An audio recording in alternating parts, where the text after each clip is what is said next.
बिरादारिन इस्लाम आमी आपनादेरके एकखाना हादिस सुनाई बुखारी शरीफेर हादिस हजरत आबू हुरैरा रादियाल्लाहु ताआला आनहु एक समय एक दिन ক্ষুধার অবস্থায় 3 দিন ধরে না খেয়ে আছেন 3 দিন ধরে ক্ষুধার্ত আছেন সেই ক্ষুধার অবস্থায় মসজিদের সামনে রাস্তায় এসে পেট নাড়ছে আর মাটিতে গোড় মারছে বলেন সুবহানাল্লাহ সাহাবী রাসূলের मोहब्बत 3 दिन ধরে না খেয়ে আছেন পেট নাড়ছেন আর মাটিতে গোড় মারছেন পেট যদি মাটিতে কচলায় ক্ষুধা মিটবে না হযরত আবু হুরায়রা রাদিয়াল্লাহু তাআলা আনহু বসে গেলেন রাস্তার পাশে উদ্দেশ্য শুধুমাত্র একটাই আর রাস্তা দিয়ে কোনো যদি সাহাবী আসে আমি তার সঙ্গে কথা বলবো সে যখন আমার সঙ্গে কথা বলবেন বুঝতে পারবেন যে 3 দিন ধরে খাইনি বা ক্ষুধার্ত অবস্থায় আছে আমাকে সঙ্গে নিয়ে যাবেন বাড়ি গিয়ে কিছু খাবার খাওয়াবেন বিরাদারিন ইসলাম হযরত আবু হুরায়রা রাস্তার উপর যখন বসে গেলেন বসে আছেন আবু হুরায়রা সুবহানাল্লাহ আবু হুরায়রা যেই জায়গাতে বসে আছেন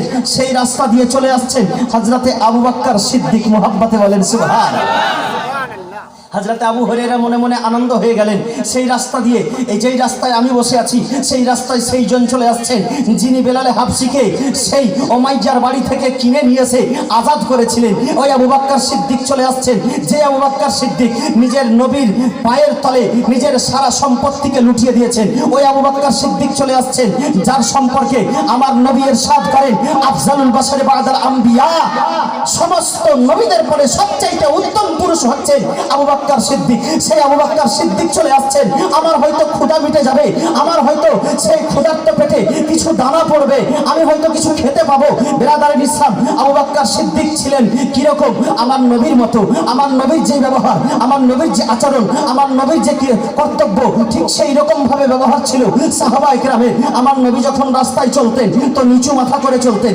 হযরত আবু বকর সিদ্দিকও নিচু মাথা করে চলে আসছেন রাস্তার পাশে কি আছে সেটা তাকাচ্ছেন না বিরাদারিন ইসলাম আবু হুরায়রা মনে মনে ভাবলেন নিচু মাথা করে যদি চলে যাই আমাকে তো দেখতে পাবে না ক্ষুধা তো লেগেছে কিন্তু ইরাদা করেছি কারো কাছে চেয়ে খাবো না কিন্তু কেউ যদি আমাকে খাওয়ায় তবে আমি খেয়ে নেব বিরাদারিন ইসলাম আবু বকর সিদ্দিকের সামনে গিয়ে দাঁড়িয়ে সালাম পেশ করছে আসসালামু আলাইকুম ইয়া আবু বকর সিদ্দিক বিরাদারিন ইসলাম আবু বকর সিদ্দিকও সালামের উত্তর দিলেন সালাম করার পরে জিজ্ঞাসা করছেন একটি কোরআনের আয়াত জিজ্ঞাসা করার পরে তিনি আবার হাদিসে বর্ণনা করছেন লিখছেন সবচাইতে বেশি যে সাহাবী হাদিস বর্ণনা করেছেন সেটি হচ্ছেন হযরত আবু হুরায়রা রাদিয়াল্লাহু তাআলা আনহু নিজেই হাদিসখানা লিখছেন আর বর্ণনা করছেন যে আমি যে আয়াতখানা আবু বকর সিদ্দিককে জিজ্ঞাসা করলাম এই কথা নয় যে আমি সেই আয়াতখানা জানি না আমি জানা সত্ত্বেও জিজ্ঞাসা করলাম এর কারণ হলো এটা আবু বকর সিদ্দিক যখন আমার সঙ্গে কথা বলবে আমার ক্ষুধার্ত অবস্থাকে বুঝতে পারবে তখন আমাকে হয়তো খাওয়ার জন্য আহ্বান করবে আমাকে হয়তো খাওয়ারের জন্য নিয়ে যাবে কিন্তু আবু বকর সিদ্দিককে যখন আমি প্রশ্ন করলাম সে আবু বকর সিদ্দিক আমার প্রশ্নের উত্তর দিতে দিতে রাস্তা দিয়ে হেঁটে চলে গেলেন বিরাদারিন ইসলাম আবু হুরায়রা মনে মনে ভাবলেন আমার এই জায়গাতে আর খাবার কপালে লেখা নেই আবার সে পেট ধরে রাস্তার উপরে বসে গেলেন কত কষ্ট আজকে 3 দিন ধরে খাবার খাননি বিরাদারিন ইসলাম সেই পথ ধরে চলে আসছেন হযরতে উমারে ফারুক আবু বকর সিদ্দিক এবার খুশি হয়ে গেলেন সুবহানাল্লাহ মক্কার মাটিতে যাকে ফারুকে আজমের উপাধি দেওয়া হয়েছে মক্কার মাটিতে যাকে ফারুকে আজম বলা হয়েছে যেই ফারুকে আজমের সম্পর্কে আমার নবী করিম সাল্লাল্লাহু আলাইহি সাল্লাম ইরশাদ করেন রায়হু মুআফিকুম বিল ওয়াহী ওয়াল কিতাব হযরতে উমর ফারুকের রায় উমর ফারুকের ঘোষণা উমর ফারুকের কথা আল্লাহর ওহীর মতো মুহাব্বতে বলেন সুবহানাল্লাহ সুবহানাল্লাহ ওহী কাকে বলা হয় জানেন ওহী বলা হয় কোরআনের আয়াতকে বলে আবু বকর উমর ফারুকের রায় হচ্ছে কোরআনের আয়াতের মতো হুকুম হচ্ছে কোরআনের মতো বিরাদারিন ইসলাম সেই উমরে ফারুক চলে আসছেন বলে ফারুকে আজম ভালো আর মন্দর তারতম্য করনেওয়ালা আজকে আমার কথা শুনে হয়তো বুঝবেন যে আমি ক্ষুধার্ত অবস্থায় আছি আমাকে খাওয়ার জন্য আহ্বান করবেন হযরত আবু হুরায়রা সেই জায়গাতে দাঁড়িয়ে আছেন আর যখনই হযরত উমর ফারুক কাছে এসেছেন সালাম করছেন আসসালামু আলাইকুম ইয়া উমর আল ফারুক বিরাদারিন ইসলাম উমর ফারুককে সালাম করলেন হযরত উমর ফারুক সালামের উত্তর দিলেন আবার হযরত উমর ফারুক চুপচাপ রাস্তা দিয়ে চলেই যাচ্ছেন সঙ্গে সঙ্গে একটি কোরআনের আয়াত জিজ্ঞাসা করলেন উমরে ফারুককে হযরত আবু হুরায়রা বলেন যে আমি যে কোরআনের আয়াতখানা জিজ্ঞাসা করলাম সেই কোরআনের আয়াতখানা আমিও জানছিলাম কিন্তু শুধুমাত্র এইজন্য জিজ্ঞাসা করলাম যদি আমার আওয়াজ শুনে বুঝে নেই যে আমি ক্ষুধার্ত আছি আমাকে যদি খাবারের জন্য নিয়ে যাই তবে আমি হয়তো কিছু খেতে পাবো বিরাদারিন ইসলাম হযরত উমর ফারুক তার প্রশ্নের উত্তর দিতে দিতে রাস্তা দিয়ে চলে গেলেন হযরত আবু হুরায়রা আবারও পেট ধরে বসে গেলেন। বিরাদারিন ইসলাম, খাওয়ার পেলেন না, কারো কাছে খাওয়ার চাইতে পারছেন না, আর তারা আবার বুঝতেও পারলেন না। এবার চলে আসছেন আমার দয়ার নবী, আখিরি পয়গম্বর জনাব মুহাম্মদুর রাসূলুল্লাহ সাল্লাল্লাহু আলাইহি ওয়াসাল্লাম, দুঃখীদের দুঃখ মোচনকারী, পাপীদের পাপ মোচনকারী, দুঃখীদের সাহারা, বেসাহারার সাহারা, বেবাসকে বাস, বেকাসকে কাস, আমার নবী মুস্তাফা যে রাস্তা দিয়ে চলে আসছেন। হযরতে আবু হুরায়রা মনে মনে এবার আনন্দ হয়েছে। বিরাদারিন ইসলাম, এই আবু বকর সিদ্দিক গেল, উমরে ফারুক গেল, কিন্তু এবার যিনি আসছেন ইনি আমারও আপনার মতো কোনো মানুষ নয়, ইনি আবু বকর সিদ্দিকের মতো নয়, ইনি উমরে ফারুকের মতো নয়। উমরে ফারুক আমার নবীর মতো ছিলেন। উমরে ফারুক তার নবীর মতো নকল করতেন, চলাফেরাতে, কথা বলাতে, আমল করাতে, কিন্তু নবীর মতো উমরে ফারুকও হতে পারেননি, আবু বকর সিদ্দিকও হতে পারেননি। বিরাদারিন ইসলাম, আমার নবী মুস্তাফার মতো সারা বিশ্ব জগতে আদম থেকে নিয়ে ঈসা পর্যন্ত, ঈসা থেকে নিয়ে কাল কিয়ামত পর্যন্ত কেউ হয়নি আর হবেও না। মুহাম্মদে বলেন সুবহানাল্লাহ। নারে তাকবীর, নারে রিসালাত, মাসলাকে আলা হযরত হযরত আল্লামা মাওলানা মুফতি নূর আলম সাহেব কিবলা। বিরাদারিন ইসলাম, কথাটা প্রথমে একটু মনে রাখবেন যে কেউ কেউ বলে যে আমার নবী ইলমে গায়েব জানে না। আমি এখন পর্যন্ত এই কথাটা বুঝলাম না যে এরা নবীকে চিনতে পারলো না, না ইলমে গায়েবটা বুঝতে পারলো না, না নবী কাকে বলে এটা বুঝতে পারলো না।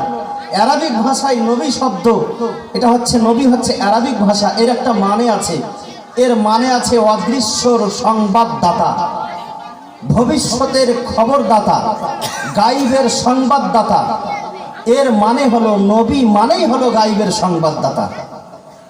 বিরাদার মুআজ্জাজ মুহতারাম, কেউ যদি মনে করে, কেউ যদি বলে আপনাদের মধ্যে রাস্তায় ঘাটে পথে মাওলানা নূর আলম কাদরি এসেছিল, হাদিস খুব ভালো বুঝিয়েছে এবং হাদিস খুব ভালো শুনিয়েছে আপনাদেরকে, কিন্তু সে নিজেই হাদিস বুঝে না, জানে না। কেমন লাগে আপনাদেরকে শুনে? আমি হাদিস বুঝালাম আর আমি নিজেই হাদিস জানি না। আচ্ছা, জান্নাত আছে, জান্নাত আছে তো? হাত উঠিয়ে বলেন তো সবাই যে আছে। এটা কে বলেছে? হ্যাঁ, নবী মুস্তাফা সাল্লাল্লাহু আলাইহি ওয়াসাল্লাম। এটা কোনো মৌলবি, কোনো মুফতি বলেনি। জান্নাত আছে, জান্নাত কেউ দেখেছে? দেখেনি। আমার নবী মুস্তাফা বলেছেন যে জান্নাত আছে, আমরা মেনে নিয়েছি। আল্লাহ আছে, মেনে নিয়েছি। জাহান্নাম আছে, মেনে নিয়েছি। পুলসিরাত আছে, মেনে নিয়েছি। আখিরাত আছে, মেনে নিয়েছি। কবরে আযাব হবে, মেনে নিয়েছি। আমার নবী মুস্তাফা এই সমস্ত খবর শুনে বলেননি, নিজের চোখে দেখে বলেছেন। মুহাম্মদে বলেন সুবহানাল্লাহ। আমার নবীর কাছে কোনো জিনিস লুকায়িত নয়।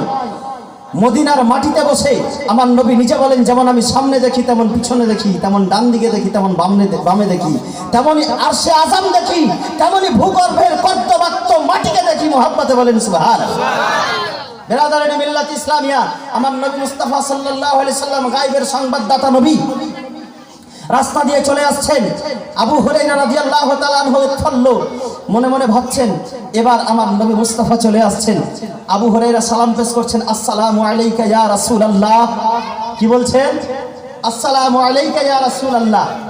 আমার নবী উত্তরে দিচ্ছেন, ওয়া আলাইকুম সালাম ইয়া আবু হুরায়রা। একজন ঠোঁটকাটা মুসলমান জিজ্ঞাসা করছে, এই জায়গাতে যে সালাম আদান প্রদান হলো, আপনারা বুঝতে পেরেছেন? আবু হুরায়রা যে সালামটা দিলেন সেটা হলো এক বচন, আসসালামু আলাইকা ইয়া রাসূলুল্লাহ। আর আমার নবী যেটা দিলেন উত্তর, সেটা হলো বহু বচন, ওয়া আলাইকুম সালাম ইয়া আবু হুরায়রা। এটা বহু বচন। বহু বচন ব্যবহার হয় সম্মানীয় লোকের জন্য, আর এক বচন ব্যবহার হয় যে সম্মানে তার চাইতে একটু কম, তার জন্য। তো এখানে নবী সম্মানে বেশি বড় না আবু হুরায়রা বেশি বড়? নবী সম্মানে বেশি বড়। তো নবীকে এক বচন ব্যবহার করা হলো, আর আবু হুরায়রাকে কেন বহু বচন ব্যবহার করা হলো? একজন তো প্রশ্ন করে বসলো, আমি বললাম, শোনো, তুমি প্রশ্ন যখন করেছো তো উত্তরটাও খুব সুন্দর করে শোনো। তুমি কজন? বলে আমি একজন। বলে তোমার ঘাড়ে কজন? ঘাড়ে কজন? ঘাড়ে কজন? কেরামিন কাতিবিন, আপনারা জানেন দুজন ফারিস্তা। বলে আবু হুরায়রা কজন? বলে একজন। ওর ঘাড়ে কজন? আবু হুরায়রার ঘাড়ে কজন? দুজন। আমার নবী কজন? একজন। আর আমার নবীর ঘাড়ে নাই। নবীর ঘাড়ে ফেরেশতা নাই। কেন নাই? নবী হচ্ছেন মাসুম আনিল খাতা।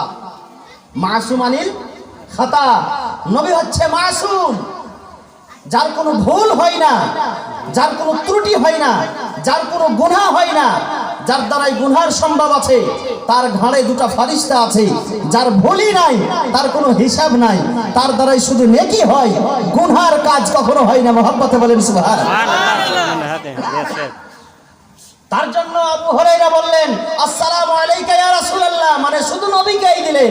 আর যখন আমার নবী সালামের উত্তর দিচ্ছেন, দেখতে পাচ্ছেন যে আবু হুরায়রা দাঁড়িয়ে আছে, তার দুই ঘাড়ে দুই ফেরেশতা দাঁড়িয়ে আছে, তারা মিলিয়ে তিনজন হলো। তিনজনকে এক বচন বলা যায় না, বহুবচন বলতে হয়। তার জন্য আমার নবী বললেন ওয়া আলাইকুম সালাম ইয়া আবা হুরায়রা। মহব্বতে বলেন সুবহানাল্লাহ। আমার নবী মুস্তাফা সাল্লাল্লাহু আলাইহি সাল্লাম বললেন